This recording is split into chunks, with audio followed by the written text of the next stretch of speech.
The following feature presentation is part of the Skywalking Network. This is what you can look forward to on episode 427 of Skywalking Through Neverland. So right now, it feels like it's Halloween season because all I can smell is that fog juice, which puts me in the place of Halloween season. I'm surprised they didn't have Han and Leia almost kissing on the cover, because that's what this issue has in it. You do a better Darth Vader than James Earl Jones, my sweetie, okay? You do nothing wrong. Okay. We just got this bucket ready to roll again. I'm not letting some varmint tear it apart. Varmint. We did some screaming this weekend, and that sounds really weird. Are you ready? Off to Neverland. Here we go. A long time ago, in a galaxy far, far away. To all who come to this happy place, welcome. Disneyland is your land. When I first made Star Wars, everybody in Hollywood said, well, this is a movie Disney should have made. You're more than just fans. You're family. Best day ever! Secrets loud. It's about family, and that's what's so powerful about it. Hey.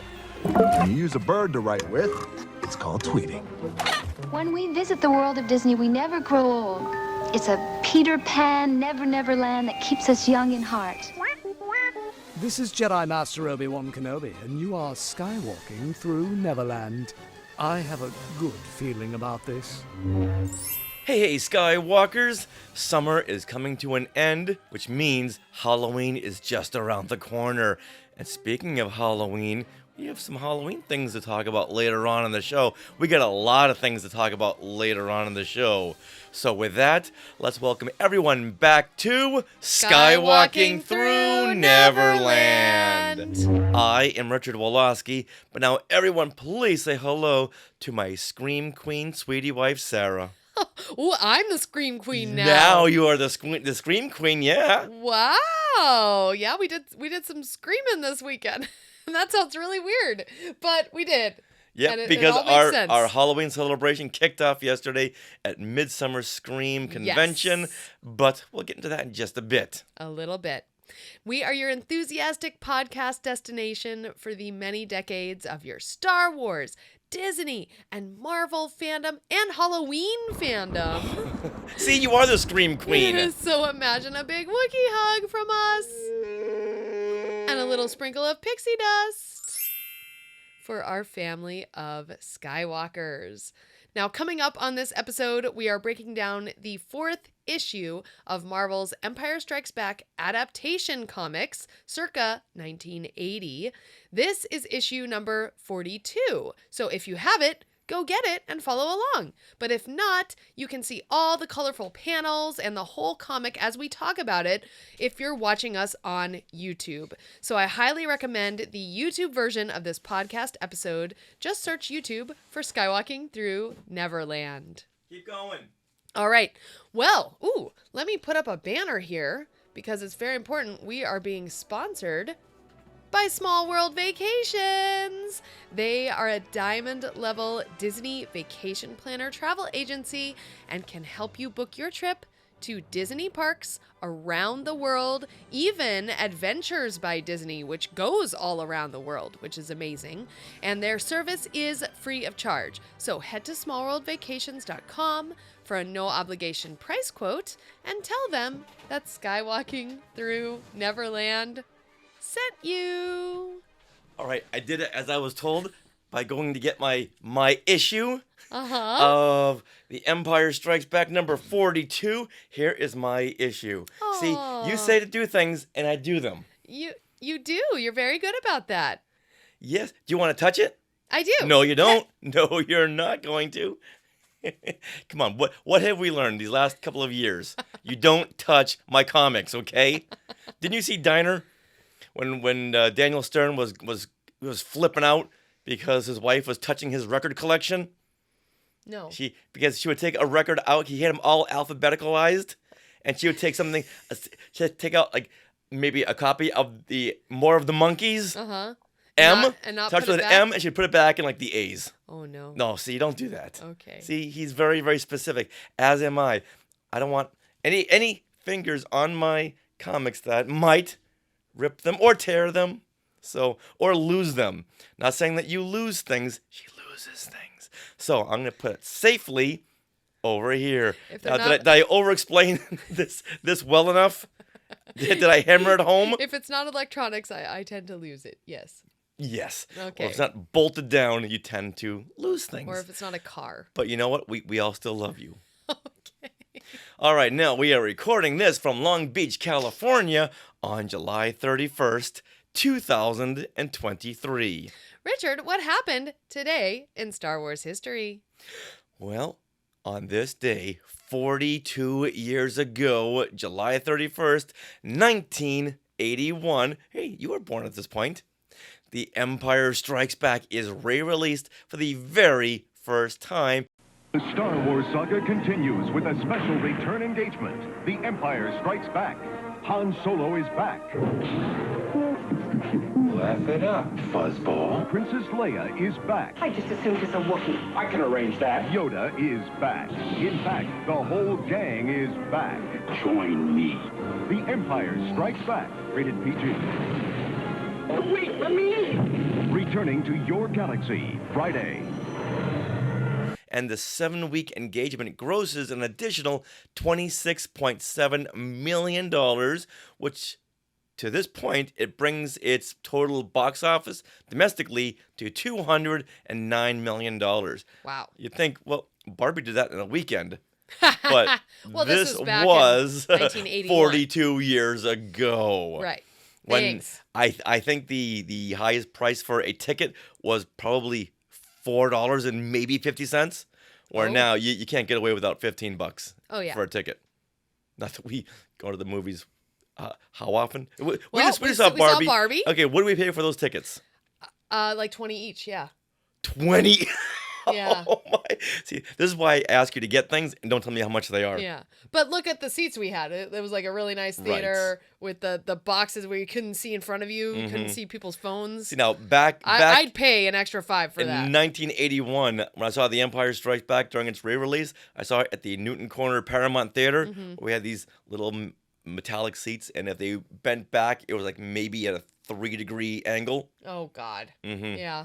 And if the air conditioning worked, great. Most likely it didn't. But you know what? We were transported to that galaxy far, far away, so it didn't matter. Right. Now, do you recall this movie poster?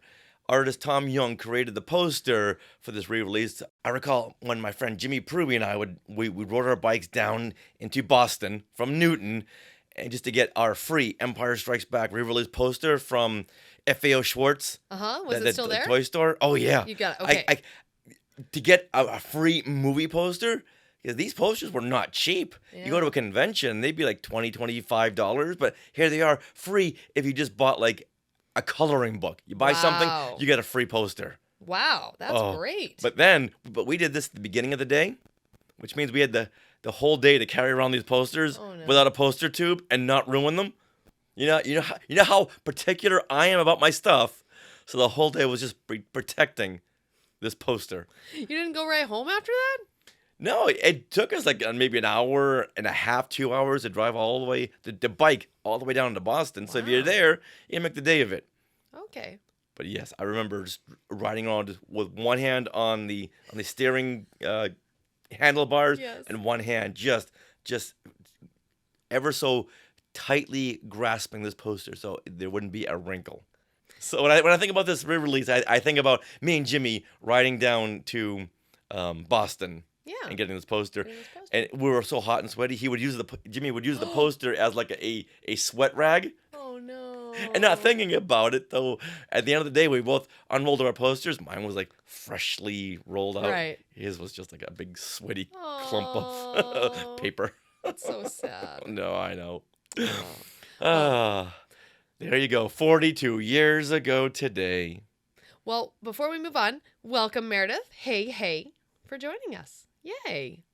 All right, well, now we have to move on because there is a lot to share before we even get into our classic Marvel Star Wars comics. So here is Things We Want to Share.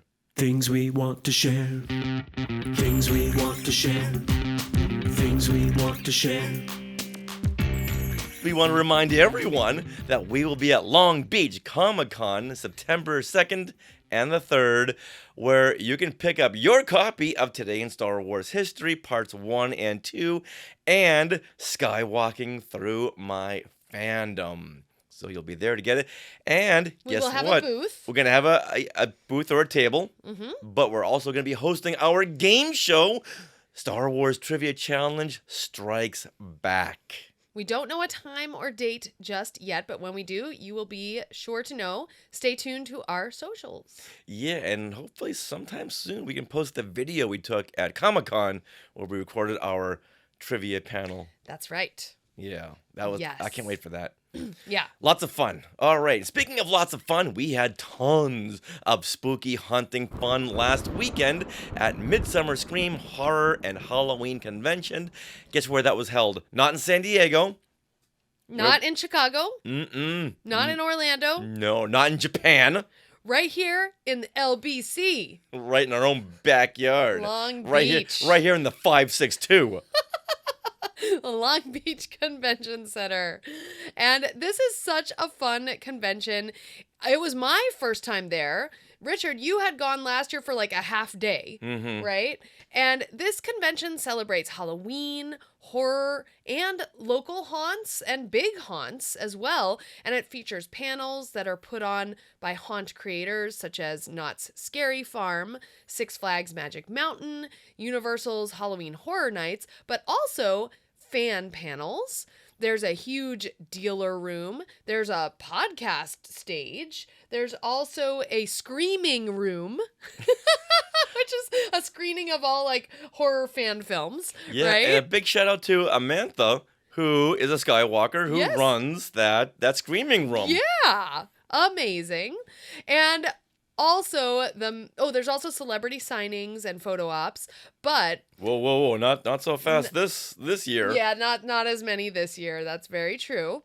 But the main attraction for many is there is a whole dark room area that's as big as the dealer room, but it's a whole dark room full of mini scare mazes. Called the Hall of Shadows. Yes. And these are smaller versions of the scare mazes that you encounter when you go to Halloween events like Not Scary Farm, Halloween Horror Nights, all of those fun things. So I really loved learning about the haunts that we didn't even know about, because every year we generally go to Disney's Oogie Boogie Bash.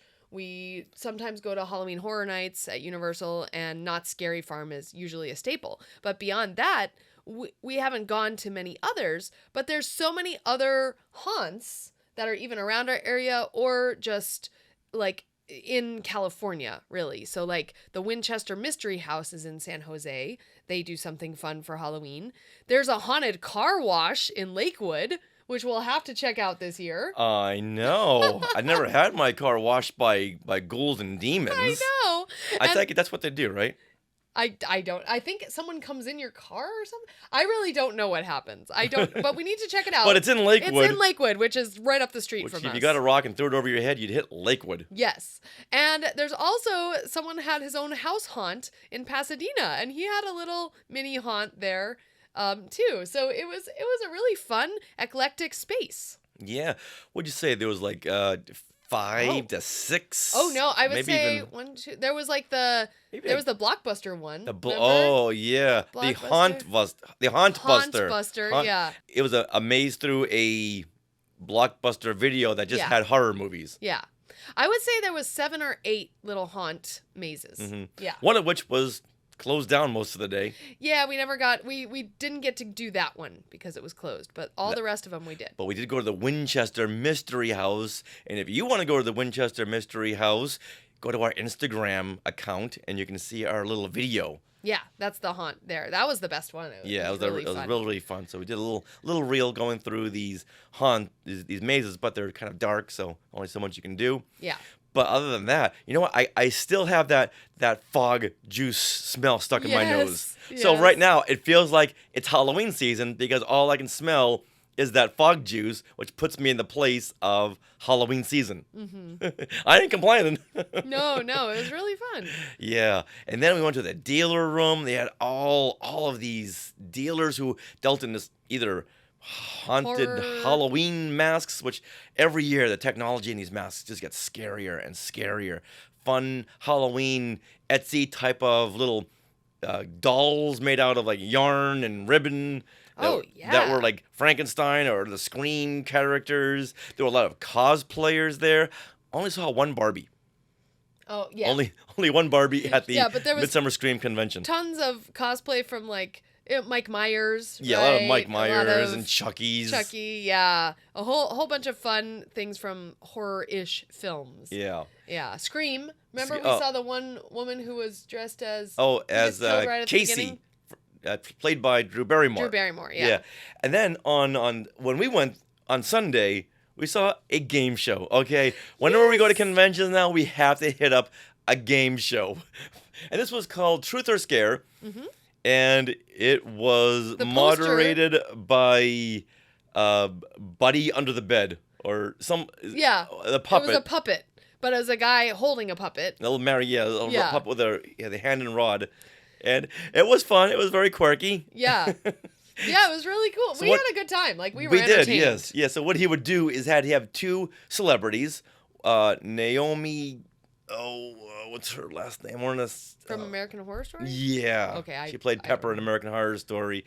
And someone else who I didn't really know who she was, but he said that she was one of the first hosts of Not Scary Farm. Oh, is that what it was? Something like that. Okay. Yeah.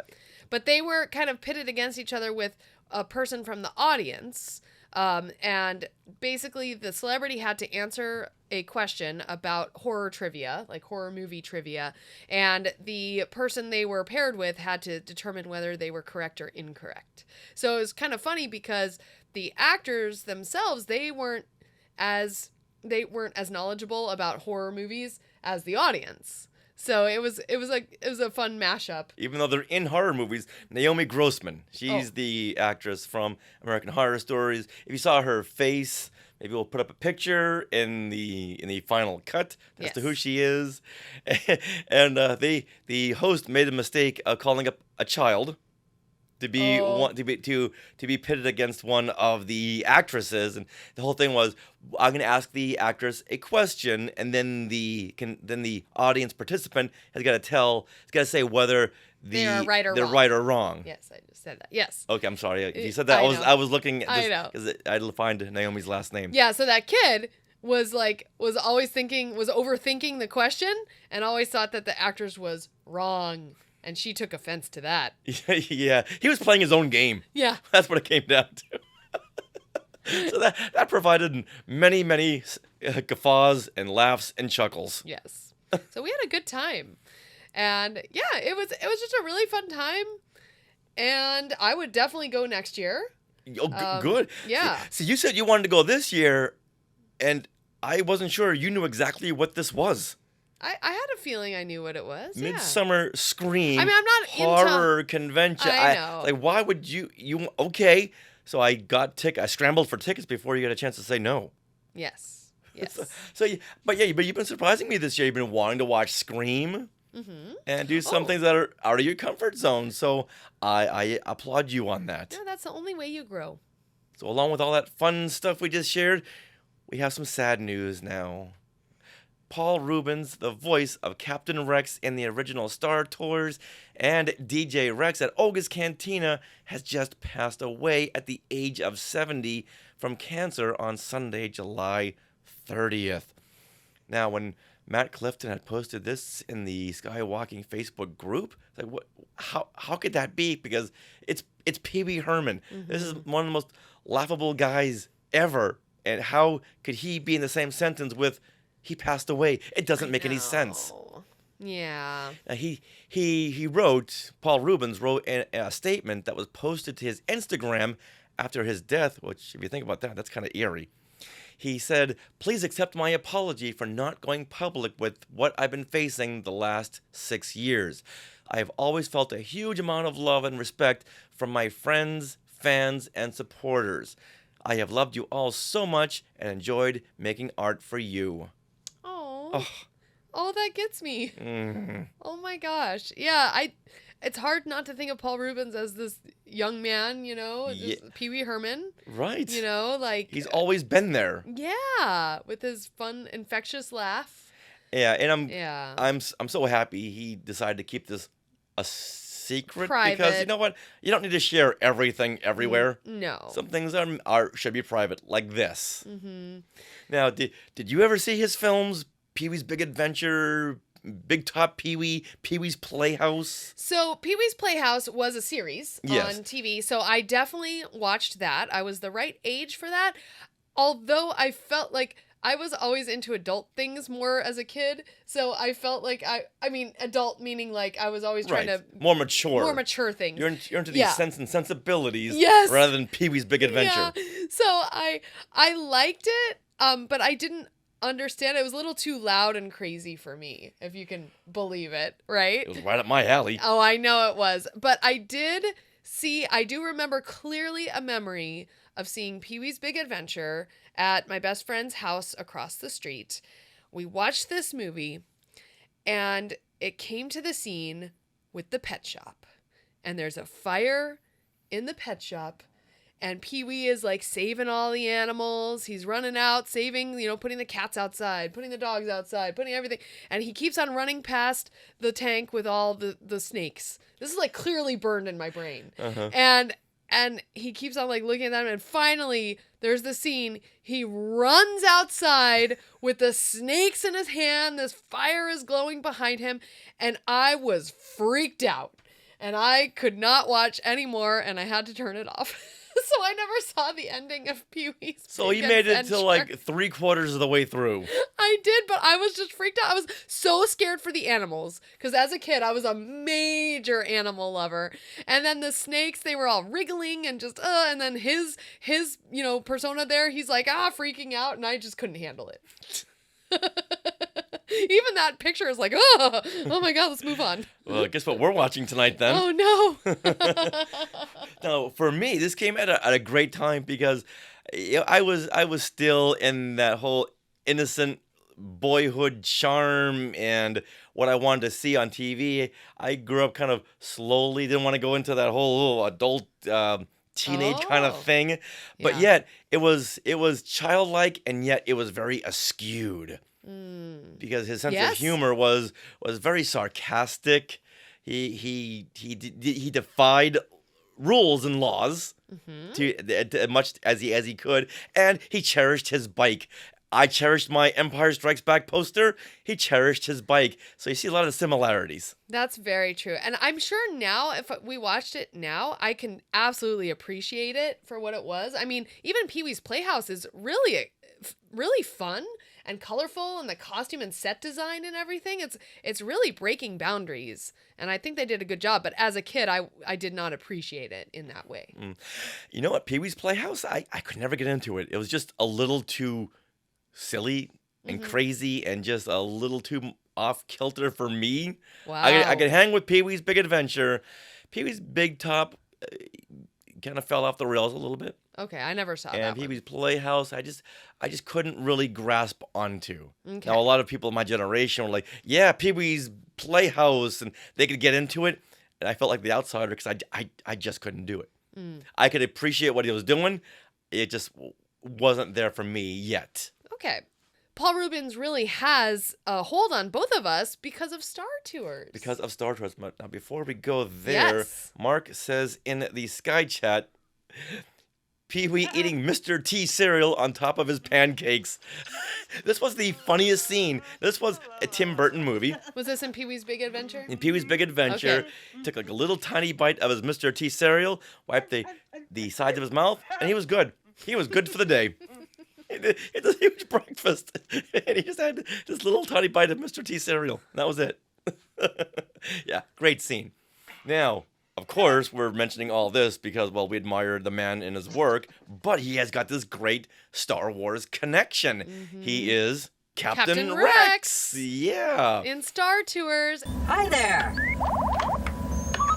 I see they're loading our navigator R2-D2, and then we'll be on our way. So sit back, relax, and enjoy the flight. And we learned from Mark Eads, Imagineer, that as long as Paul Reubens' voice is in the Disney parks, he has a lifetime pass to get into the Disney parks, which I'm hoping he used even up until this year. Oh, you know what? Let's listen to this clip where he does mention that. Yeah, I used them, and he was sad that they took his voice out of the ride. But you know what? There's an asterisk there. Okay, let's play the clip, and then we'll get right back to the asterisk. Somebody asked a question, just like you're doing right now. Said, Pee-wee, how do you feel about your voice being taken out of Star Tours? And I was like, what? I didn't even know. As long as my voice was used in the park, I had a free pass to go anytime I wanted, me plus 3 people, and I went all the time. I go all the time. Well, I was upset. You can imagine how upsetting it would be to have your voice ripped from the George Lucas ride and then have the pass ripped out of your hand, and, which I cared more about than the voice, really. But what is it again? I can't remember. R2, light speed to Endor. R2, light speed to Endor! All right, now, guess what? Asterisk? That never happened. What? They never took his voice out. That was the talk that his voice would be taken out of Star Tours because of some trouble with the law in 1991. We won't get into that. But you know what? Disney just kept it in. This is back in the day where not everyone was canceled for making a mistake. So highest kudos to Disney. I think back then there were really no internet, no social media. So Disney said, yeah, we'll take his voice out. And everyone just accepted that. But no, his voice was never taken out. Therefore, he always had his lifelong pass. Right. But then they updated Star Tours in 2011. But you can hear Paul Reubens' voice in Captain Rex right in the queue. Yes. And, right in the queue. And you can hear him at Oga's Cantina. Exactly. As DJ Rex. Yes. Yeah, so look at that. Awesome. All right, now you're probably wondering, wait a minute, did Paul Reubens do anything else other than Pee-wee and Captain Rex? Go ahead and ask me that. So, Richard, did Paul Reubens do anything else besides Pee-wee Herman and Captain Rex? Well, I'm so glad you asked, because he did a lot of stuff, a lot of things, including he played a vampire in the film Buffy the Vampire Slayer. Then he played another vampire in an episode of What We Do in the Shadows. Wait, which one? He was part of the Vampire Council. Oh my gosh. Remember we saw that episode and we saw him? It's like, wait a minute, is that Paul Reubens? Yeah. Ah, yes.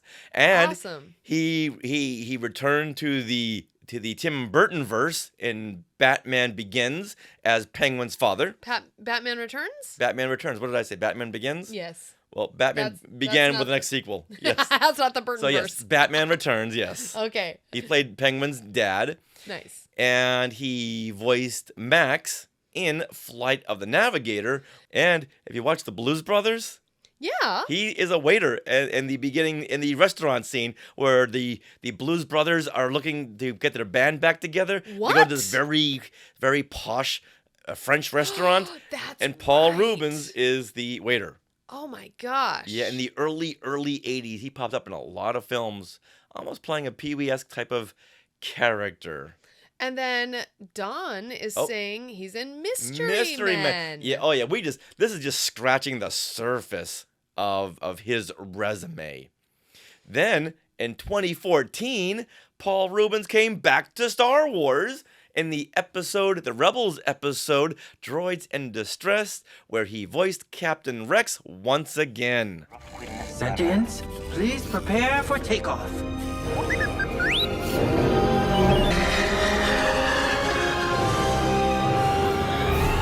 So I'm very, very happy he came back to Star Wars, because that made him more of a staple in Star Wars.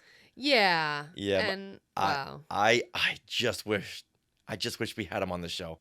Captain Rex, why don't you ever make Richard the rebel spy? Hello, Richard. Have you been the rebel spy yet? Of course not. Because I haven't let you.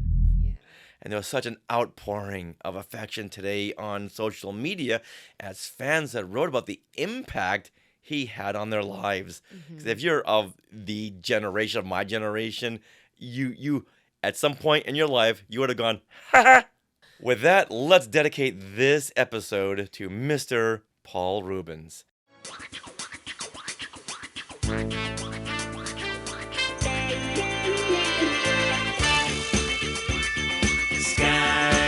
Skywalking through classic Marvel. Skywalking through classic Marvel comics. Long ago, in a galaxy far, far away, there exists a state of cosmic civil war. A brave alliance of underground freedom fighters have challenged the tyranny and oppression of the awesome galactic empire. This is their story. And that is how Marvel Comics began every one of their 107 issues of the original Star Wars comic series. Now, I'm here to take you through these classic stories, share memories of reading these comics as a kid, or in my case, just looking at the pictures, and to get you caught up with these characters and situations that every Star Wars fan must know. Because as we've noted, there are several connections and parallels to the current films and comics and novels, and I just can't wait to get into this issue. Yes, this is the series where we break down each issue of the vintage Star Wars comic series that ran from 1977 to 1986. Now, I'm reading these comics for the very first time, sharing my 21st century opinion of these comics as well as my artistic thoughts. Now, once again, this is issue 42, To Be a Jedi. And the release date is September 23rd, 1980. And if you're keeping track at home, we are now only 6 issues away from when Sarah was born. Yay! What are we going to do on the issue that's like my birth month? We're going to have a party? We're going to celebrate. Yay! Sarah and Marvel Comics all on the planet Earth. I love it. Now, this was written by Archie Goodwin, based on the script by Leigh, Brackett, and Lawrence Kasdan, from the story by George Lucas, artwork by Al Williamson, Carlos Garzón, and Glynis Wein, and cover art by Al Williamson and Carlos Garzón. Now, in the last issue, number 41, titled Imperial Pursuit, the rebels have escaped Hoth. Han Solo and the Falcon crew are hiding inside an asteroid, while Luke has just crashed on Dagobah and has been spotted by a small figure with pointy ears. Now, in this issue, To Be a Jedi, all right, Luke meets a green and not purple gnome after he crashed his X-Wing in a Dagobah swamp, and he soon learns that this is the Jedi Master he was instructed to find by Ben Kenobi. Meanwhile, Han has hidden the Millennium Falcon inside of an asteroid cave, only to realize this was no cave. And aboard his Star Destroyer, Darth Vader has assembled a motley crew of bounty hunters to find the Falcon with the distinct command, no disintegrations. Let's go over the cover here. Okay. All right, there's a narration starburst that reads, "And now the bounty hunters." On this cover art, we see Dengar, Boba Fett, and Bosk, and they're standing inside of a big white spotlight backed by a starfield. I thought the spotlight was like a planet. You know what? It could be a planet. It could be I saw it as a spotlight. Yeah. Which is very misleading because they don't really spotlight the bounty hunters in this issue. But spoilers. But if you're like me, can I go first and yes. tell you my please, reactions please to do. this cover? Yes. If you're like me, you went crazy over this cover as a kid. I loved it because you had all these new characters, these masked characters, these creatures, and one guy's got this big thing on his head that's a bandaged up. What kind of battle has he gone over? I don't know, but I want more.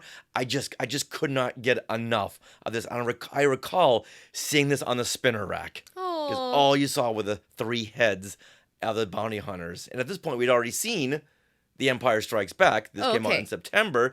And I thought, oh, wait a minute. Are we going to see more bounty hunters than we did in the film? Because they're on the front cover. We must be getting a whole issue full of bounty hunters. Well, I plunked down my 50 cents, ran home, looked at the pictures, and we just saw 2 panels. Mm-hmm. 2 panels of bounty hunters. Aww. And so I was used to nothing matching up in terms of colors. So the fact that Bosk is wearing a purple jumpsuit never really bothered me. Okay. And the Boba Fett matched the Kenner action figure. So I was all right there, and it had to do with a toy. And in previous Marvel issues, they had made some toyetic references. So I was all in because you're connecting the comics to the toys. Oh yeah. And then Dengar in the film they all just really stood there, but we didn't see much of Dengar. Bosk and Boba Fett had action figures. At this point, Dengar, not yet. No. So I was all in. I couldn't be more excited. But you know what? We got 2 panels of bounty hunters, and you know what? I was good. I was happy. I was a happy child. Really? Yes. Okay. All of you watching, please let us know what you think of this cover. We're going to go over those thoughts. All right. Now, what do you think of this cover? All right. Well, to me, this was unlike any cover we've seen so far. Usually the covers have more of a story element to them. There's more like a scene. Whereas this, am I looking at a shelf of Star Wars toys? That's kind of what I thought. That's what got me. When I saw this cover. Yeah, and that's not necessarily a bad thing. I think it's different. It's colorful. It's fun. It would definitely stand out in a line of Star Wars Marvel Comics covers. Now, that being said, my little artistic brain comes in there, and I would have made the Empire Strikes Back logo that's on the bottom right corner much bigger, and partially overlapping the feet of Bosk and Boba Fett. I mean, I can see why they might have not done that, because that would compete with the Star Wars logo that's right on top. But I still think they could have used that as kind of a, hey, this is Empire Strikes Back, right? And I do like the color scheme. I think it's really fun. You have these bright poppy colors. And aesthetically, I really like Boba Fett and Bosk. They're both colorful. They're both fun. Boba Fett stands out in his bright green and bright red. And Bosk has that beautiful purple, which I think he looks better in that. What's his normal colors? Yellow. Yeah, that's stupid. He's got a yellow... That's stupid. I like purple. So, he should be purple. But Dengar, however, I feel like he looks like a creepy, bandaged old man.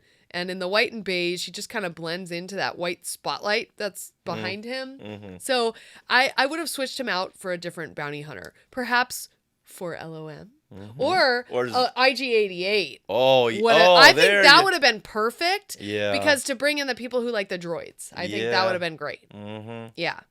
Mm. So that's my artistic, I like this cover, but I would have done a few things differently had I been in charge. Well, now that you say all that, okay, I want something else.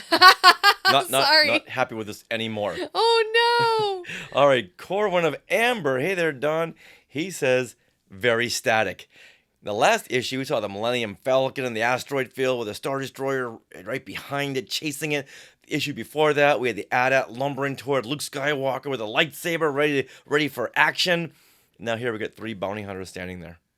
But it looks cool, because it does look like a toy shelf. Very much so. So, yeah. Very much so. All right, and then Reynolds says in the Sky Chat, just love bounty hunters! ! Heart emoji.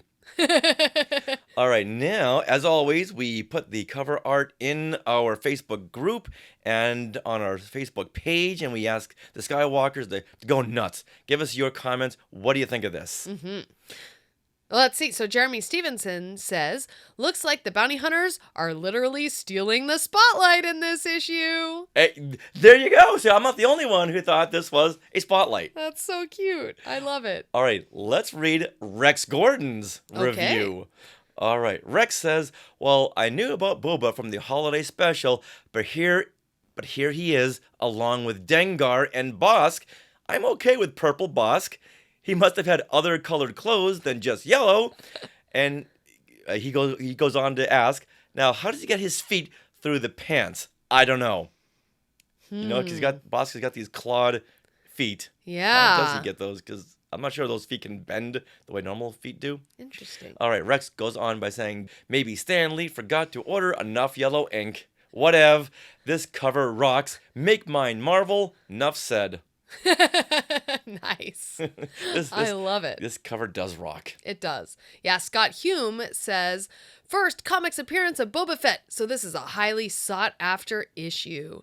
I wish they could have gotten all the bounty hunters on the cover, but at least Boba Fett and Bosk made the cut. And Dengar, but does anyone care about Dengar? Poor Dengar. And that's why they have him on the cover. Just give him a little bit of love, okay?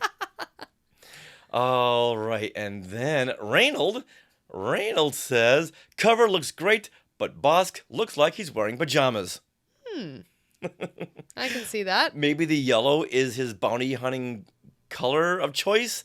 Purple is when he wants to get a little shut-eye. Yeah, perhaps.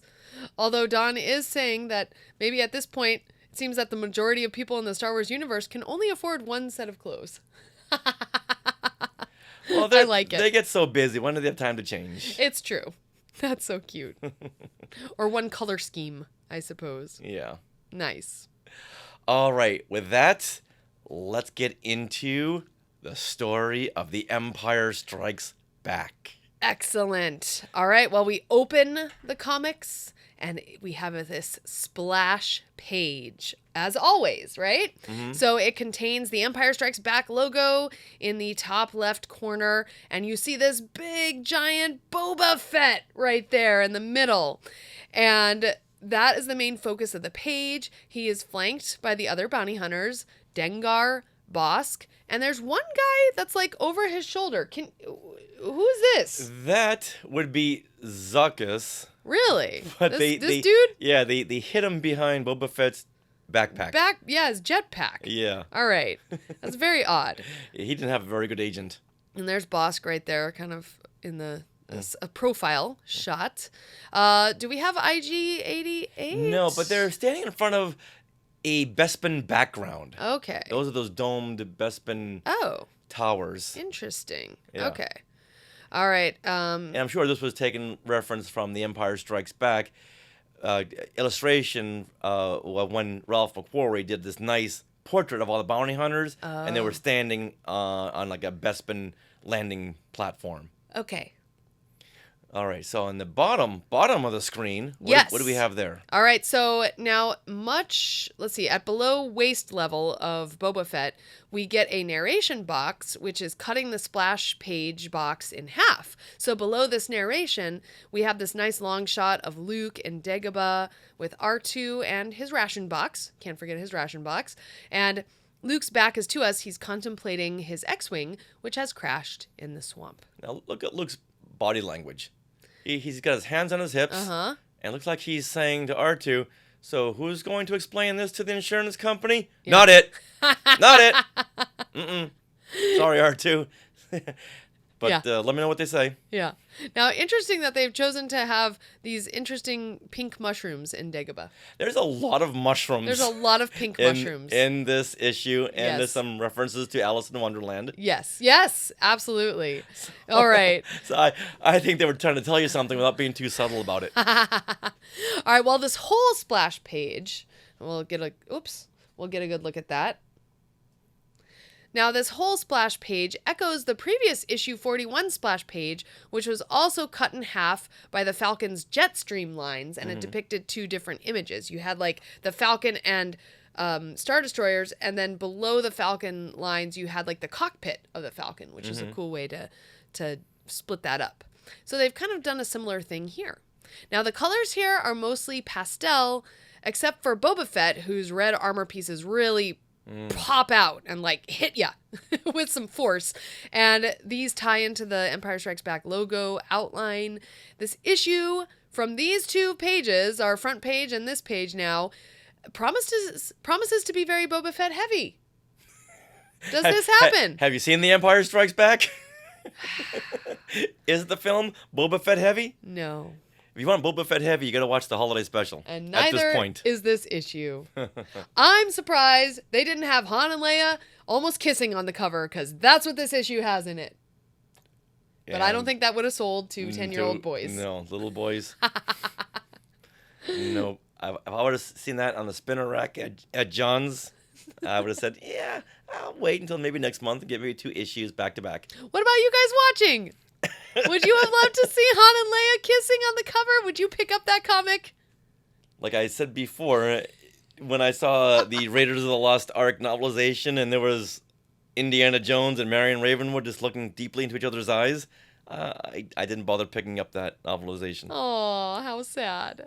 All right, now let's get to the next page that opens with Chapter 4, To Be a Jedi. Now, Luke and R2 stand at a different viewpoint to watch the X-Wing. If you go to the previous page, they're looking at it from the side. Right. Now they're looking at it from behind. Oh, yeah, it keeps Maybe changing. they're walking. Maybe R2's got the insurance company, get the Allstate rep on the phone, and he's got to explain what's going on. So that's why he's at a different vantage point. And the narration reiterates Ben's dialogue, telling Luke that he must go to the Dagobah system just so he can catch the reader up. Whereas in previous issues, they would have like a couple of pages to tell you what happened in the last issue. Well, now it's just a couple of narration boxes, and let's move right along. Done, yeah.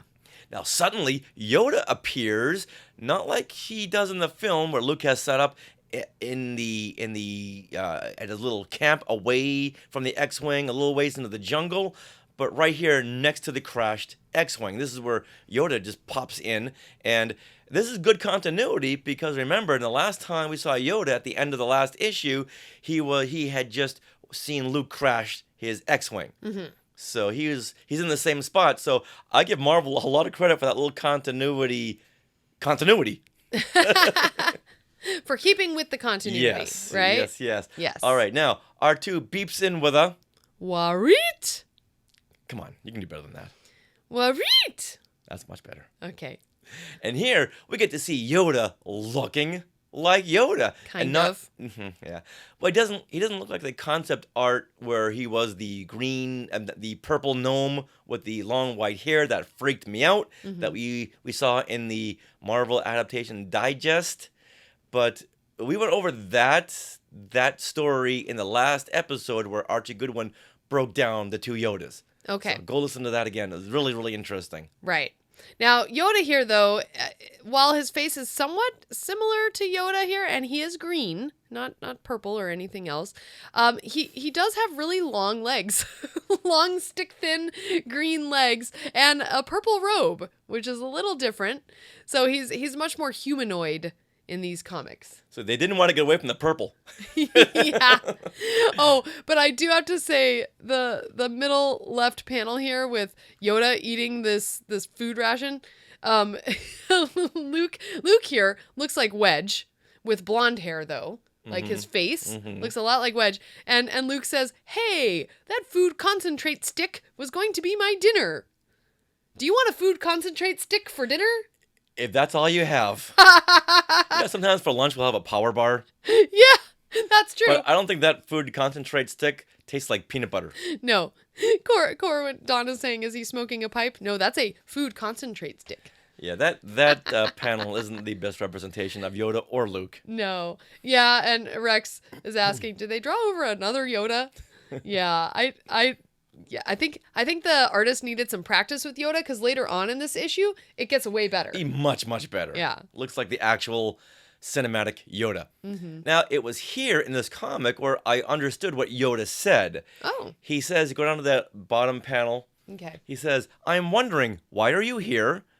I always thought in the film, he said, "I am wandering, why are you here?" Like he was wandering around and he found Luke. Oh. So it wasn't until I got this issue that I read the dialogue. "I'm wondering, why are you here?" Oh, funny. Yeah.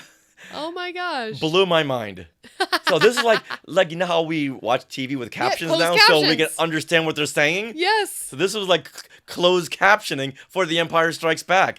Oh, mind blown. That's awesome. Now Yoda rummages through Luke's stuff and he takes his lamp and leads him back to his hut where he over-assures him that he'll be quite safe.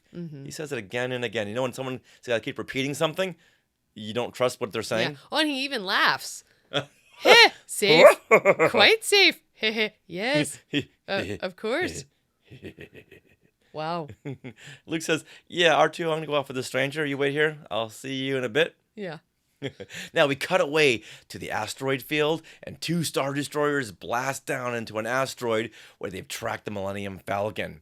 And we see the Falcon parked inside a big cave, but from this vantage point, we must be seeing the space slug's open mouth. Right. Yeah, right here. Yeah.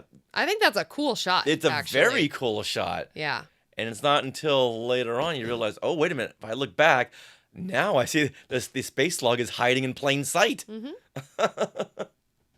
All right. Han slips into his Charlton Heston Taylor Planet of the Apes routine again and tells 3PO, or Bright Eyes, not to worry about the Imperials above. They are safe.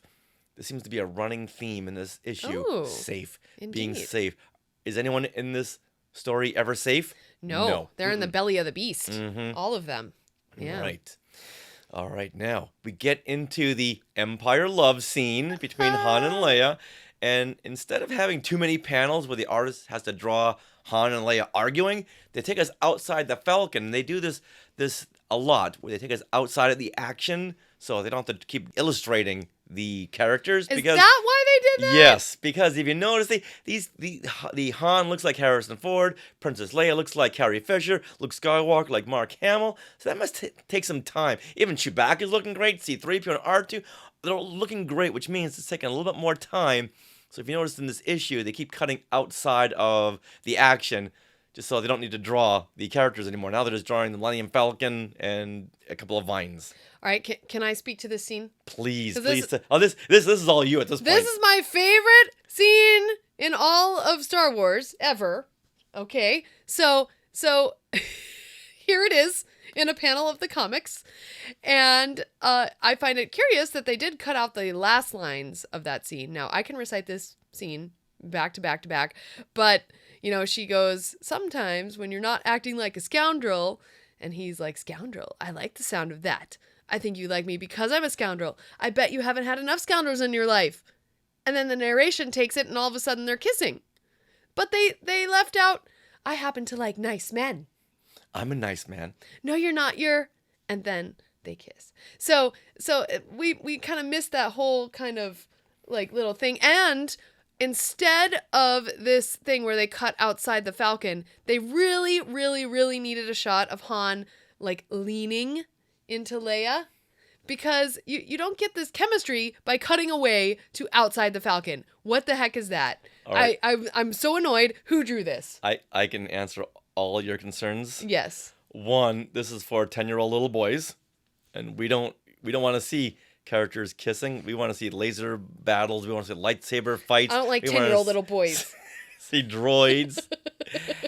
And they only have so much room to have a kissing scene. To play out a scene.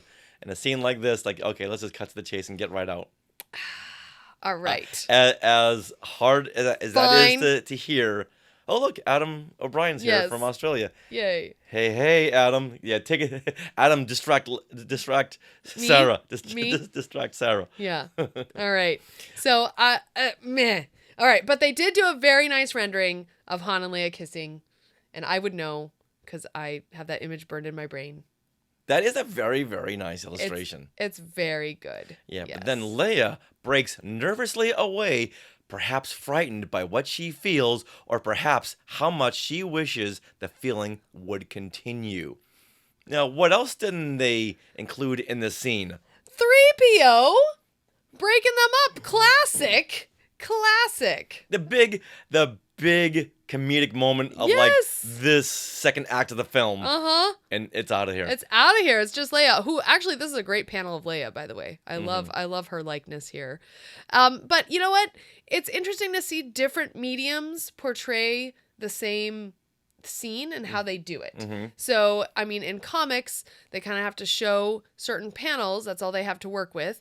And then they have narration to describe what's going on inside the character's mind. So the narration is the filler. Yeah, exactly. Yeah. Oh, but I want to say that Rex says, so Han and Leia meet on a Death Star and finally kiss in a space slug romance. That's Star Wars romance for you. I love it, apparently. And then they have a child. All right, let's keep going. We then cut to Vader bowing down to the Emperor. So Marvel must not have gotten any sneak peeks at the Emperor. So since we just see a cloaked, hooded shadow there. Yeah, totally. There's no image of the face at all. Just a robed figure. Yeah, with a very pointy hood. So and it's not like Lucas said, "Hey, let's keep the Emperor's visage under disguise." Did you just say visage? I did say visage. Okay. Whoa. Okay, because we're talking about the Emperor, so you gotta really up your game. So it wasn't like they said, "Hey, let's keep him under wraps," because it's a man in a hood, not like something secretive. It wasn't like they revealed the Emperor and it's a Gungan. Okay, right. Or Pee Wee Herman or something. Well, it wouldn't be that yet. No, okay. All right. I see where you're going. Yeah. But yeah, so they must have not given him any sneak peeks at him, so they just said, okay, let's just draw him as a cloaked figure, dark, shadowed figure. Okay. Which works. Yeah. Yeah. It does work. So Vader is speaking to the Emperor, and they're determining that, Skywalker is very powerful, but if he could be turned, he would be a powerful great asset. Ally. Yes. Can it be done? A powerful ally, not a great asset. In the movie, a great asset. Can it be done? He will join us or die. No. But in here, this bottom panel is really cool with Vader here. He's got his fist up in his classic Vader pose. Yeah. And his fist clenched. He will join us, my master, or die. It's very dramatic. I don't think he sounds anything like that. No, what I meant was to say that you do a better you do a better Darth Vader than James Earl Jones, my sweetie, okay? You do nothing wrong. Okay, moving right along. All right, someone in the Sky Chat, say something to distract Sarah quick. I'm in trouble. All right, then we cut back down to Dagobah, where the object of the Emperor's concern and interest continues his own search. So imagine this, if only Sheev Palpatine knew that his biggest former rival and the son of Skywalker were in the planning stages of Luke's Jedi training. Oh, he would have turned the whole universe inside out looking for them. He would have pulled a Starkiller base. Let's destroy every single planet just to make sure that these two do not continue on with Jedi training. Absolutely. All right, here the ghostly voice of Ben reaches out, and after Yoda tells him that Luke is too old. Now, do they ever say that this is the voice of Ben? Or are we just I don't remember seeing that this was Ben. In the comic, yeah. No, you know what? You're right. I don't think rereading it, you just assume you know it's Ben, so you don't question it. But yeah, now that you've questioned it, I don't think I don't see it anywhere. Luke never says, "Ben, I can be a Jedi." Ben, tell him I'm ready. Oh, right here, right, Ben. Oh, Ben? okay. Yeah. And the 1, 2, 3, and the 5th panel into the scene. Oh, okay. Wait, no. So yes, the 4th panel here. A chill goes through Luke Skywalker as his wizened little guide speaks seemingly to himself, and is answered by the voice of Ben Kenobi. I think I just glossed over that because I was reading the dialogue because we know it so well from the movie. All right, I don't want to take us out of the scene here, but it's wizened. Okay. Yeah, fine. I knew as I was saying it, that's probably wrong. All right. Wizened. Everything you do is right. Okay. All right. But yeah, you're right. So we don't get into the scene before knowing, but I think they just assume we know what's Ben. Right. Exactly. Now here, can I just point out the fact that Yoda looks completely different in every panel? Mm-hmm. His face. Mm-hmm. Here he looks like a little chimpanzee. Look at the chimpanzee face right there. Mm-hmm. But just weird Yoda ears on top of a chimpanzee face. And here he looks like an old man that's grumpy. I don't know. And not just that, he's never the same size in each panel. So if you didn't see the film, you'd think Yoda was growing and shrinking just to mess with Luke. Mm-hmm. Mm-hmm. Oh, totally. Yeah. Yeah, never, ever the same size. Now, right here next to Luke, he looks like, he's like Yoda actual size. Right. You see him later on, and he's about 4 inches tall. Yeah. All right, now the ghostly voice of Ben reaches out, and after Yoda tells him that Luke is too old, he replies, "He will learn, Yoda. We have come this far." Now, is Ben implying that, hey, I didn't spend all these years looking after him on Tatooine, the planet that is the furthest from the bright center of the universe, for nothing? We are taking this to the end, little green guy. Yeah, probably. That's how I would be. That's how I took it when I saw that, when I read that line, we have come this far.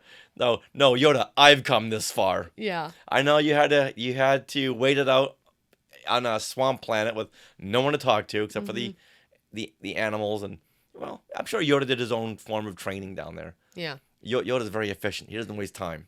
All right, Rex is bringing up a plot hole in the whole Star Wars canon.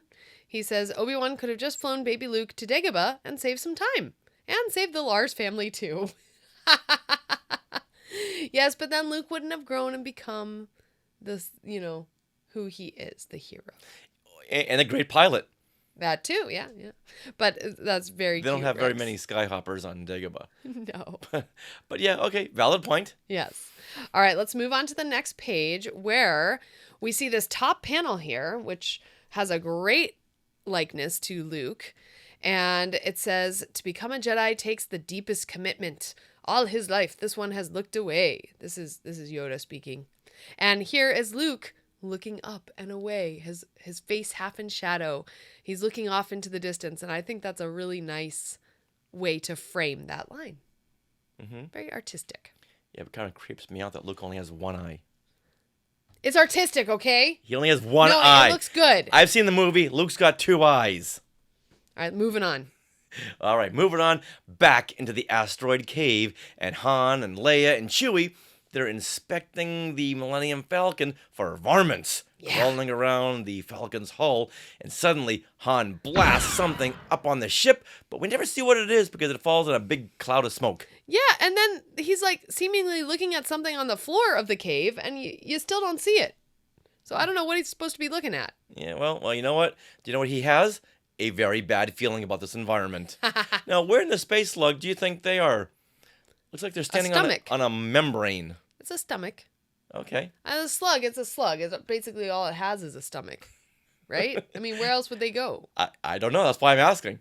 I'm not trying to trick you. I just want to know what you think. Does anyone know how worms look? Maybe on a heart. Didn't you dissect a worm? I tried to in school, but I couldn't do it. No? I couldn't do it. It's when you got to the frogs that was really gross. Oh, nope. I took an F that day. Okay. I did it. Yes, you did. All right, it smelled really gross. Yeah, let's not go there right now, okay? You talked about where they are in the space slug, okay? Yeah, I didn't say about cutting the space slug open. That was never a condition part of our agreement? Yes, I was trying to get there. It was never a condition of our argument. I'm sorry, everyone. You have to see us at our worst. And punchy too. Yes. All right. All right. Now we cut to a Star Wars publicity shot up in the upper right-hand corner of Han blasting away at the inside of this space slug. All right. Now let's show a picture of the publicity shot that I'm talking about. Oh, there's the Star Wars publicity shot. Cut right back, and there you go. Mm-hmm. He just has his breather mask, his oxygen mask. Yes, and he's got a jacket instead of a vest. Oh, let me see that again. Oh, there you go. Cut back. Yeah. And there you go. Nice. I love it. Sarah and I had a very long argument about this earlier today. Yes. Yes, we did. But this is the end result. Yes, for your enjoyment. All right, now they all load into the Millennium Falcon and blast off.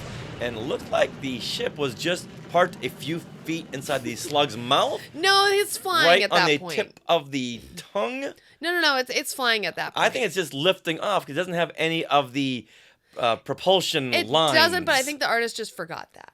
Well, look how close they are to the back wall, to his throat. Yeah. It looks like they were just parked right on the tip of the space what do you guys slug's think? tongue. Do you guys think the Falcon is flying at this point? No, it's lifting off. It's lifting straight up. No, it's not. Yes, it is. No. Yes, it is. Okay. I'll let you have every other argument. Let me have this one, okay? All right, now, the Millennium Falcon quickly soars between the purple teeth and gets away safely. And per George Lucas's direction to Marvel, they were not allowed to show the space slug, so those who haven't seen the film yet would get a big surprise. Oh, that's fun. Yeah, remember the last episode where we read that article by Archie Goodwin, and he said that George Lucas's direction, you can't show the Wampa, and you can't show the space slug. Okay. But now look at these stalactites and stalagmites, or are they teeth? Okay. They're the space slug teeth. Okay. Ooh, Rex wants to weigh in. He always thought that the Falcon was parked on the tongue. Oh. I thought he was parked more like down the esophagus. Okay. I thought You know he was what? in the We tummy. should ask our friends over at Star Warsologies. Yeah. Hey, yeah, we should. Ask a scientist about that. Yeah. Where are they in the space slug? I really want to know. Oh my gosh. All right. I love it. So they couldn't show the space slug, but Han does say that they were inside a giant slug. Yes. Now, Lucas didn't say anything about not saying what it was. Yeah, I think seeing it in the movie, I think that's a good enough, like, surprise. So I like it. So do I. I remember seeing that big space slug in the film. Like, whoa, what is that? It blew me away. Mm-hmm. All right, then Han tells Chewie they need to stop by the bank. You know, when you're running from the Empire and you want to save the galaxy, you gotta maybe do some errands, go do some grocery shopping. Look, he says, "Bang Chewie, bang Chewie hard. We gotta get to that Wells Fargo." What? What? You're so funny. Why? Okay. Oh, he's saying to bank the Millennium Falcon so it doesn't hit the teeth. Mm-hmm. I thought he was saying, "Hey, take me to Chase." Okay. No. Okay. All right. See, you know what? As a kid, I'm like, why does Han need to do some, make a deposit, make a withdrawal? What's he trying to do right now?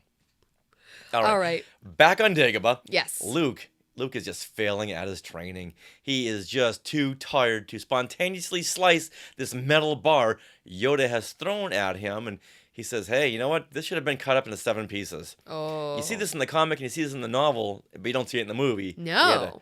He had to cut down the whole training sequence. Right. Oh, but you do see Luke very dejected after not cutting the bar in half at all, next to a pink mushroom. Mm-hmm. And look at little Yoda here. Yoda is the size of a small parrot sitting on Luke's shoulder. He's sitting on Luke's shoulder, not on his back. He's sitting on his shoulder. And Luke says he's just too tired after carrying him on his back. Now, he must be really out of shape since it doesn't look like Yoda could weigh more than 2 baby porgs. Yes. And, hold on. I want to bring up comment here by Rex. Let's see. He remembers looking up the word bank in the dictionary at this time. Oh my gosh. Great minds think alike, Rex. Yes. That is amazing. You know, when you have errands to do when you're out, you have errands to do when you're out, and maybe going to the bank, the drive-thru is one of them. That's where you get your lollipops. Yes. And Don says he was just calling for help from Mr. Banks. See, Mary Poppins. It opens up a world of possibilities. I'm Mary Poppins, y'all. I love it. Oh. All right. Now, funny thing is that Luke then comments on the next page that even he thought he was in good shape. Yes. No, if you can't carry this little tiny gnome-like Yoda, yeah, that's no bigger than 8 inches. Right, but now Yoda's a little bigger in this particular panel. Luke must be so confused. Like, how big are you? But now, okay, the artist has finally got Yoda right. That is a good-looking Yoda. That is a very good-looking Yoda. They've had some practice in the past panels, and now here we go. We got a great-looking face of Yoda with the kind eyes and everything. All right, now pan down. Okay. And there's a half a splash page where a collage shows Luke jumping over giant mushrooms, doing a headstand on one hand, but next with to a giant mushroom. He's only using 2 fingers. Oh yes. And he's training with the remotes. He's lifting rocks. And we got shirtless Luke up here. Shirtless Luke up there, yeah. Jumping on a mushroom. Yeah, and Yoda is sitting on one of those mushrooms. And he looks like the caterpillar from Alice in Wonderland. He really does, the blue caterpillar. Yeah, so go over some of this artwork here. Oh my gosh. Well, I think it's so interesting. The whole training montage of Luke is like cut down to this one half a splash page, but it's very colorful, right? So you have Luke right in the middle as the focal point. He's training with the remotes, but then all around him are his different stages of training as Luke, kind of in smaller, areas. So your eye just kind of travels around the page and sees all these scenes, but the mushrooms really stand out here. Very much so. There's so many mushrooms. Okay, Marvel artists, what are you trying to tell us here? Carlos, Glynis, what's going on? All right.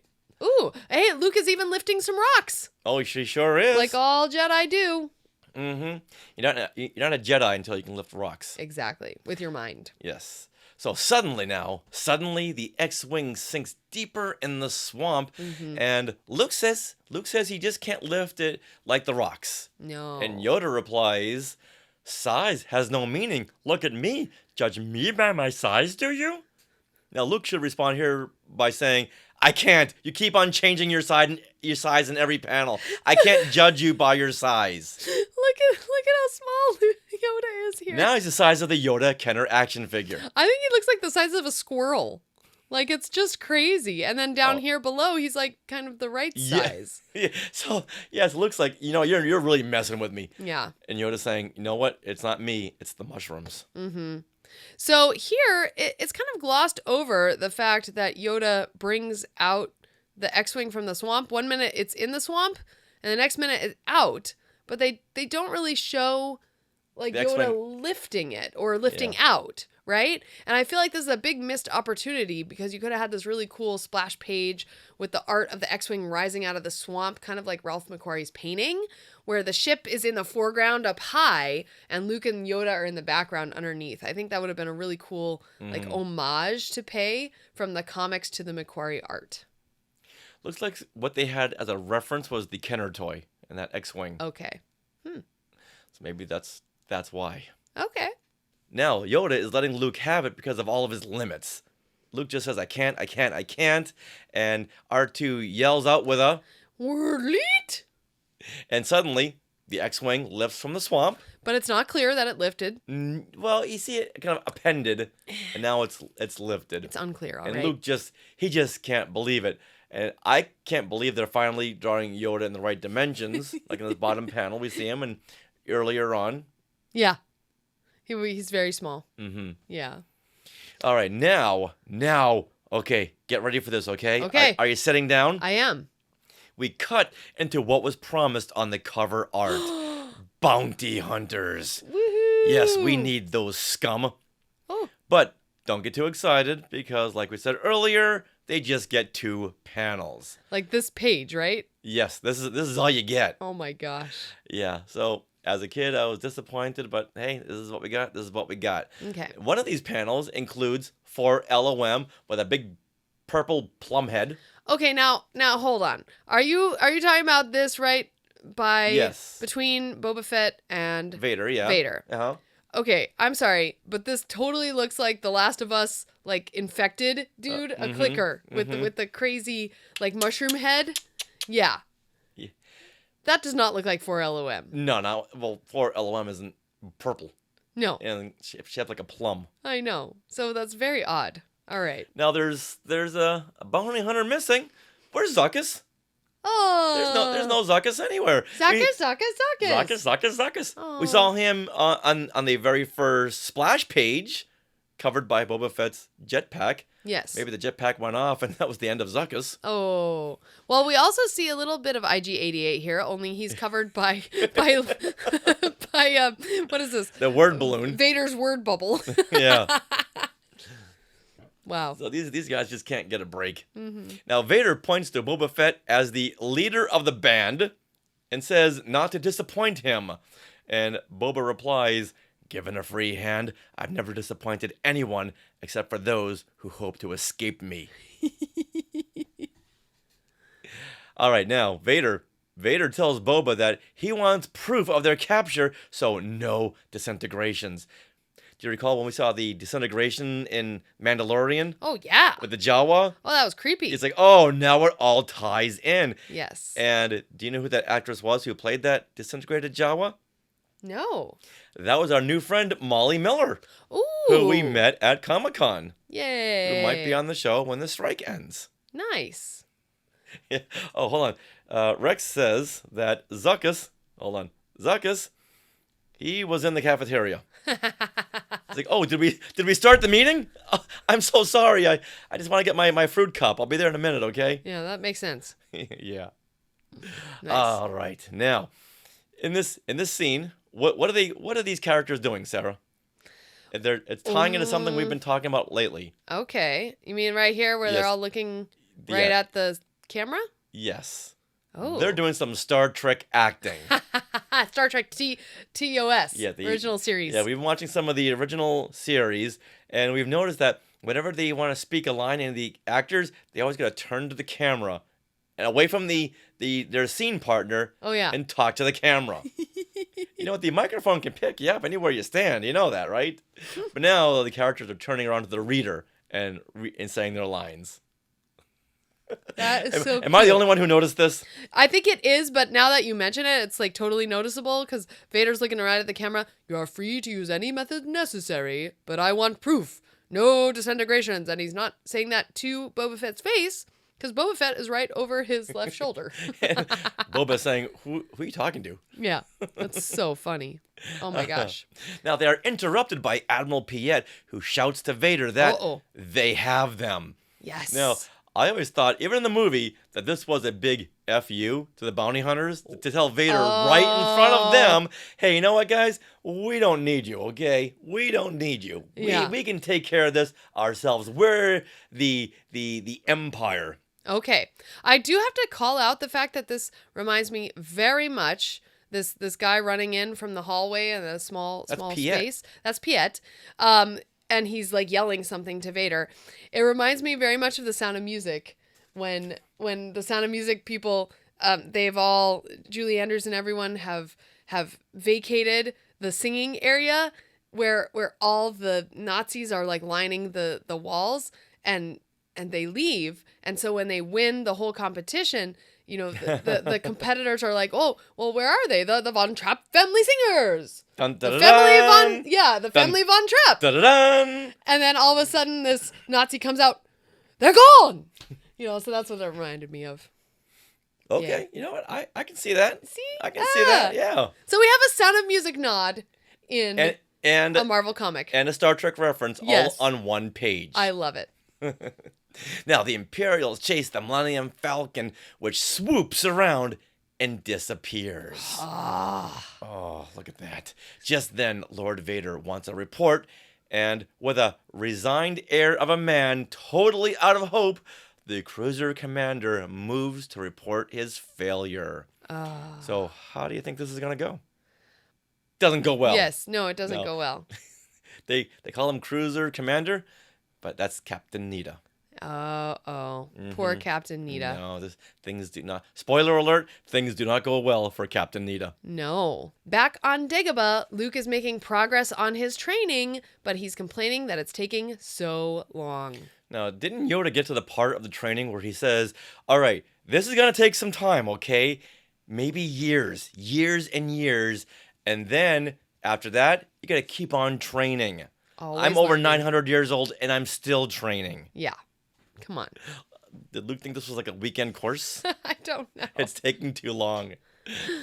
Wow. Now, as Yoda begins to tell Luke about Obi-Wan's apprentice, we cut back to Obi-Wan's apprentice, Darth Vader. And apparently Captain Nita, he never made it to Vader's ship and sent Piet to do his dirty work. So Marvel just cut out Captain Nita's death scene. Mm-hmm. All right. I can understand them cutting out most of the Han and Leia's kissing scene. Mm-hmm. But you don't... much to your chagrin. Yes. But you don't cut out something like this. No, that's kind of odd. And it's Yeah. a dramatic scene. You'd think they'd want that in there. Yeah, I mean, we do have Piet later on telling Vader that, hey, we lost them, we can't find them. But Vader doesn't kill him. Apparently Nita did something to really tick him off. Yeah. And, yeah. But you know what? In the end, he did accept his apology. Isn't that all that what counts? I think so. I think that's what counts. All right. From there, the Star Destroyer then dumps its garbage, and the Falcon floats away with it. Look at how cool this splash page is. It's very cool, but isn't that rude? Yes. Dump all your trash in someone else's galaxy? I feel like it's very, very rude. I know space is a big place, but like, why are you dumping garbage? They should have like a place to put space garbage. They have garbage planets. Yeah. Go there. Yeah. Don't just and that's dump a it. lot of garbage. That's a lot of big mechanical objects and machinery. Yeah. There's an ice cream maker right in the middle of all this. Yeah, what is all here? My goodness. It looks like some phasers. Another Star Trek reference. Yes. And right there's a copy of Sound of Music and Blu-ray. But guess what? What? There's another ship hiding in there. Now, we don't see any ships in the splash page, No. right? I was looking. I'm like, where's the Falcon? We just see various pieces of Blu-rays and VHS tapes. Yeah, but then you flip the page, and there in the space garbage, you see the Falcon. We see the Falcon, and then we see, I don't know what to call it, Slave One or Boba Fett Starship. Right. What do we call it? I don't know. Isn't it this fire spray? The fire spray? That's the model. Oh, okay. But a lot of the toys will just say Boba Fett Starship. I mean, at this point, it was called Slave One. Yes. So okay, that's what I would call it. When people send in their angry letters, yes, I didn't want them to all be pointed at me. Okay. Just me too? Thanks. Wow. Whoever gets mad at you, Oh okay? my gosh. They get mad at me. They just say, oh, that was Sarah. We'll let it go. Okay, good. I take all the brunt of it, okay? Okay. All right, guess what? What? This is the end. Oh, no. The end. Next issue, Betrayal at Bespin. Dun, dun, dun. All right, now let's talk about our favorite panel. Ooh. Okay. Richard, do you want to say yours first? I want to go with page number 14. Okay. And the bounty hunters with Vader taking center stage. I just stared at this panel for hours and hours as a kid. It is very pretty. Yeah, because you colors. You just didn't get enough of all these characters. They had action, the Bosk action figure you could send away before the film came out, and of course Boba Fett was a mail away figure, so we could play with the action figures. But now we want to see more of them. We want to put them into the story. How big of a story do they have? And after seeing the film, we cut away, and well, that's pretty much it for the whole band, as Darth Vader calls them, the band of bounty hunters. So that's pretty sad. Yeah, with Vader right there in the middle, right in all his pretty blue. Yeah. Okay. Nice. And you? Me, well, sentimentally, I have to give it to our kissing scene. Come on, Han and Leia kissing. It has to be my favorite panel because it's my favorite moment in Star Wars. Now, why do you think they chose to have a green background? I don't know. Seems kind of odd. It's not even like pink. You'd think they do pink, right? Yeah. That's what they do for the book. They have this little quotes book. Above, yes, with the Millennium Falcon. With that stupid panel that I hate? Yes. That's where they background used up the pink. Is all pink. Yeah, so I hate that panel even more. Thanks. Thanks. Oh. All right. Okay, I'm sorry. All right, what's your favorite line of dialogue or narration? I'm going to go to top of page 4, okay, where Yoda says, I am wondering, why are you here? He doesn't say, why are you wandering? Why are you wondering? Opened up my whole world. Aww. Now I understood the importance of closed captioning. I love it. Okay. And you? Me, I'm going to go with page 9. And the Falcon is in the cave. And I love how Han uses some fun dialogue here. Some colloquialisms. We just got this bucket ready to roll again. I'm not letting some varmint tear it apart. Varmint. I just think it's funny when they roll Han into like a Western. or Jed from Beverly Hills Billies. From Beverly Hills Billy. From Beverly Hills Billy. Beverly Hills Billies. From Beverly Hills Billies. Yes, Beverly I can't do it. Beverly Hills Billies. What? Beverly Hill Billies. Beverly Hill Billies. There you go. I've never had a problem saying that ever before. The Beverly Hill Billies. Okay, hold on. This just in. Rex is saying he's got 2 Bosk figures and customized one. How did you customize it? Did you paint it purple? Oh, I wonder.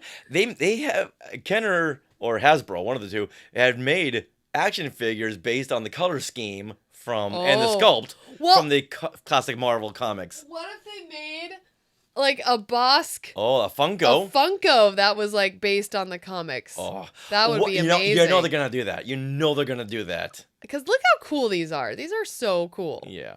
Wow. Like a 3-pack. Mm-hmm. A Bosk, Boba Fett, and Dengar. Yeah. That would be fun.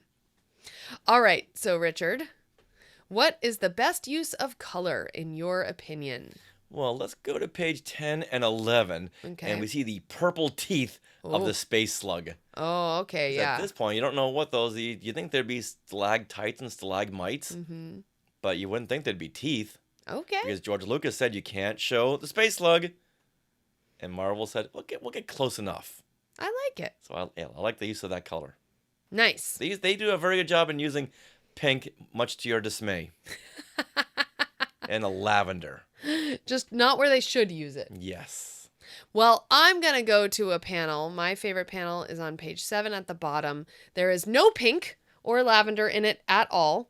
There is simply Vader with his fist out. Clenched hand. Clenched fist. And he's just got all these beautiful range of blues depicting the beautiful lighting scheme. The lighting scheme, yeah, but like his what is it Reflections? called? Reflections. Thank you. It's depicting all the reflections that's happening on his helmet, and he's got this nice, cool green behind him, and an even cooler yellowish green, and some teal even in there There's too. different shades of green Yeah. to really show you the depth. Yeah, and I love it. Like I could stare at this panel all day. This particular one, I just think is beautiful. So yeah. I don't think it was until later on, I want to say in the Dark Horse comics, not even Dark Horse, or the later Marvel series where they finally made Vader black. Oh, okay. Right. All in black colors. Yeah, I can see why they would want to do blue, because Yeah. then you can highlight the different definitions of his outfit. Yeah, it looks awesome. Mm-hmm. All right, this just in, Rex is saying that he customized his Bosk. I painted him and gave him a helmet and called him Krosk. Then I called him Kron to sound cooler, and he wore black and he had a backpack. Krosk, wasn't that the name of Bosk's father in Tales from the Bounty Hunter? I don't know. I haven't read that in like Yeah. 25 years, so It's wow. been some time. Yeah. Now, like last time, the issue included a special feature. This issue features a Star Wars British cover gallery. And this is where they show you all of the covers to the Star Wars weeklies. We got the comics once a month, but in England, they got them weekly. So, of course, they needed more cover art by Carmen Infantino and Gene Day and Dan Green. So let's go over the 5 of the covers that they gave us at the back of this issue. And I love these issues because they were oversized. Yeah. I got a whole collection of these somewhere. Ooh. All right, well, here's the first cover. So this is a British cover. Star Warriors Red Alert. And it has Luke in the X-Wing. That's a snowspeeder. Oh, I'm sorry. It has Luke in a snowspeeder. Okay, hold on. Rex is weighing in again in the Sky chat. He says, whoa. That's Infantino. That's Infantino messing up art. Some of these are odd. Yeah, because if you look at Luke, he no longer looks like Mark Hamill. No, he's got a squished face. So good call there, Rex. Here's this next one. We have the Empire Strikes Back weekly, and it shows Vader with his bevy of snowtroopers. And you know those tunnels you'd go into in those haunted mazes where the tunnel would do a 360 as you're walking through it, and you feel like you're gonna fall over? This is what it looks like here. Like Vader and the snowtroopers are walking through one of those spinning tunnels. There's a lot of motion in this Yes. particular one. Yes, Vader's got his iconic red eyes. Yes. And in the front here, we have a purple and red snowtrooper. Mm-hmm. All right, this next one. But I like it. I like this cover. Yeah, though. I like this one. Yeah, a lot This of one's motion fun. in there. This next one, though, is What's happening? It's What's the going on? cockpit of the Falcon with someone who's supposed to be Han and someone who's supposed to be Leia and 3PO and someone who's supposed to be Chewie. See, now they're hearkening back to the original Star Wars comics. Yes. Like the first 38 issues. Yes. Where they looked like this. Nothing alike. Like this, okay, this was done in like 15 minutes, this cover. It's like, oh, we got to get this out of here. Let's do it. Oh my God, this is terrible. All right, now, top this.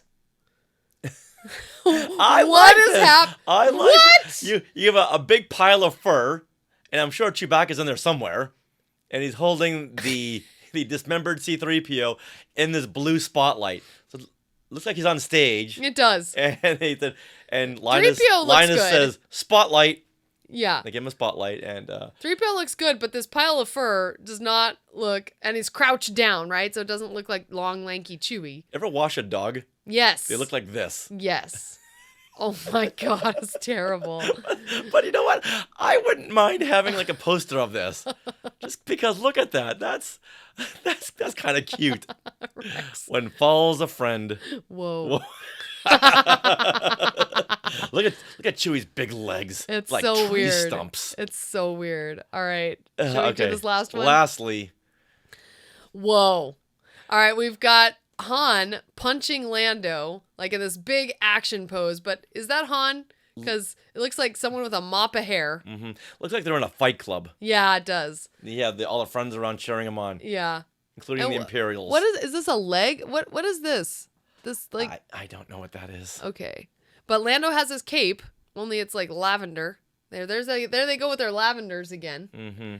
And wow, this is lots of motion to this one too, but Han looks fat. So does Lando. With skinny legs. Mm. Yeah. Yeah, I think this is my least favorite of. Well, no, the one where they're inside the come on. cockpit of the Millennium Falcon. This that's is terrible. That's really bad. All right. It's like when you're drawing something and you just can't stop and you just make it worse Yes, and worse and you cover it up with like big black splotches. I've had this before. Yes. I know what I speak. Yeah. Wow. All right. All right, so once again, I love when Marvel does these special features at the end of their issue. So I'm really looking forward to seeing what they do next time. Mm-hmm. Yeah, that'll in be the fun. Issue Betrayal at Bespin. Ah. Spoiler. Shoutouts, Skywalker shoutouts. Which Skywalkers get props from here in Neverland? Who was tweeted out? Shout out. Who was photobombed? Shout out. Who was shared a post? Shout out. All right, Skywalkers, it's time for shout out. This is where at the beginning of every month we show all the love to all of the Skywalking Force and tell you how much we appreciate your patronage. Mm-hmm. Yes, so we want to shout you out by name. So thank you so much to Anthony Kakias, Blessed Cheesemaker, Bryn McKinnon, Carl Fox, Chica Fent, Christopher Marino, Courtney Turkel, Darren Irvine, Dave Kerwin, Don Glover, Garrett Sessions, Glenn Stein, Jennifer Cole, Jeremy and Heather Hunt, John Liang, John Zancanaro, Julie Caruana, Julie Gildersleeve, Kelly Turkel, Laura Bryce, Meredith Duckworth, Michael Corbett, Michael Nip, Mike Ward, Nancy Steinman, Patrick Pine, Patty Hammond, Patty Nazarian, Peter and Norma Heitman, Reynold Gobey, Scott Carmichael, Scott Hume, Terry Lee, Wesley Meecombs, and Wynn Patterson. Yay. So thank you. We really, really appreciate you becoming part of the Skywalking Force and helping to keep this pirate ship going, as Adam Carolla would say. Nice. Because as you know, this doesn't come cheap. No. But So thank you. Well, once again, we got these brand new microphones. After 10 years, we had to retire our old microphones because they were beginning to show signs of degradation. So thanks to you, you can sound us nice and clear. Yeah. And Sarah doesn't pop anymore. No, got pop screen. Yeah. So thank you. And once again, a big, big thank you. And Wookiee hugs. Well, that wraps up episode number 427 of Skywalking Through Neverland. We want to thank all you Skywalkers for chiming in to this episode that we gave you, an hour notice? Yeah. Well, no, I'd scheduled it way earlier. But yes. Okay. Thank you, Skywalkers. Once we love again, it when you chime in. It's summertime, so we record at a moment's notice. Yes.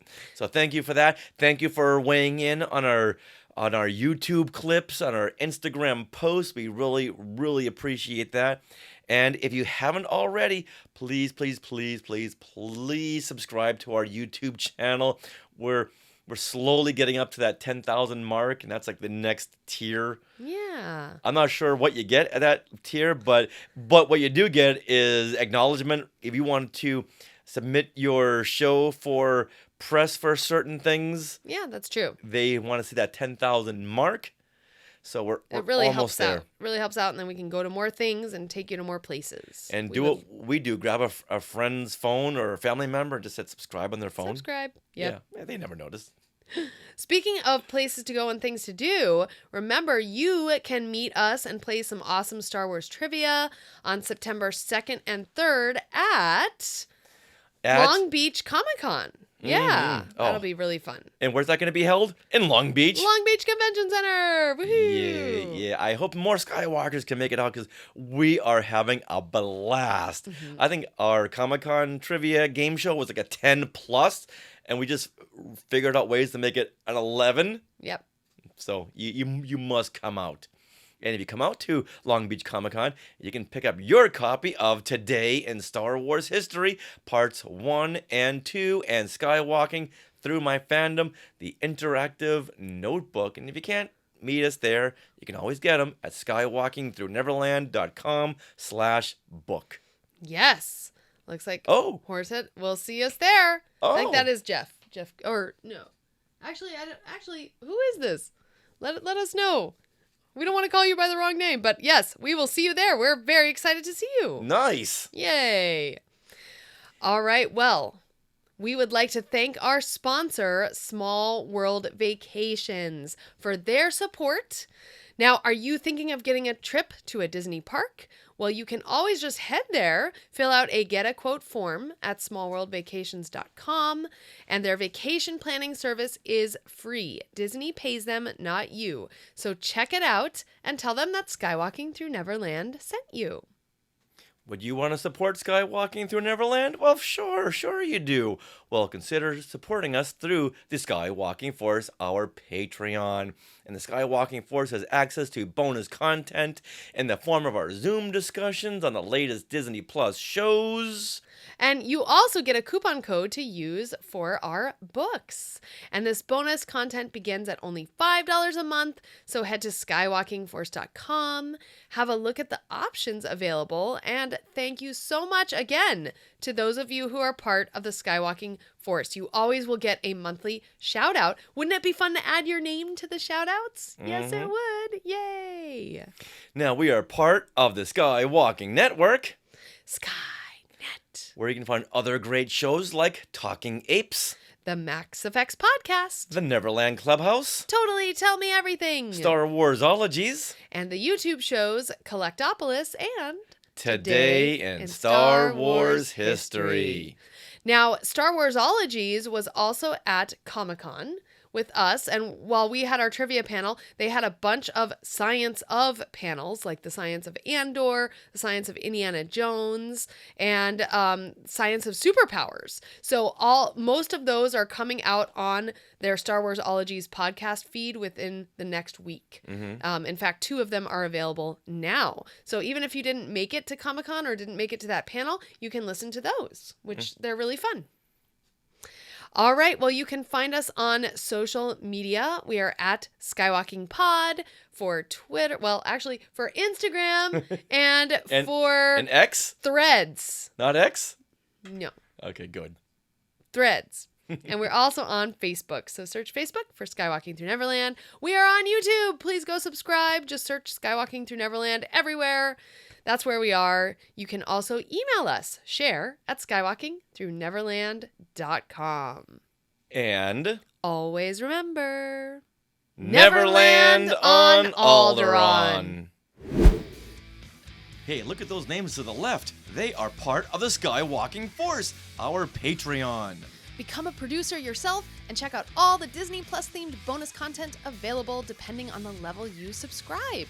Become a member of the elite Skywalking Force at skywalkingforce.com.